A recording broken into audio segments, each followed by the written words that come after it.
Hello everyone, অনেক দিন পর আবার ব্লগ নিয়ে হাজির। তোমরা এই ব্যাগপত্র দেখে বুঝেই গেছো যে we are going for a trip. আমরা কোথায় যাচ্ছি তা তো পরে ডিসক্লোজ করবো, বাট তার আগে আমাদের মিরাকুলাস জার্নির ব্যাপারে একটু বলি তোমাদের। হাওড়া পৌঁছে অমৃতসর মেলে ভিড়ে কোনো রকমের জায়গা করে পৌঁছে গেলাম আসানসোলে স্টেশনে। ওখান থেকে আমাদের বাকি বন্ধুরা আসবে আর দুন এক্সপ্রেসে চাপবো আমরা। But it was a sudden trip, তাই আমাদের একটা বাদে বাকি টিকিটস কনফার্মই হয়নি। ভেবেছিলাম এই পথেই না বাড়ি ফিরতে হয়।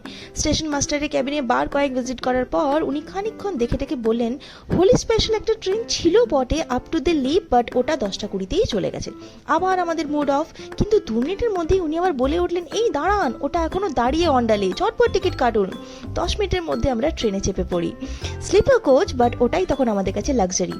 একদিন বাদে যখন ভোরের আলো ফুটেছে তখন আমরা হরিদ্বারে ডরমেটরিতে গিয়ে ফ্রেশ হয়ে বাইক রেন্ট করে বেরিয়ে পড়ি আমরা। কোথায় যাচ্ছি তা থাকছে নেক্সট ব্লগে, দেখতে থাকো কিন্তু।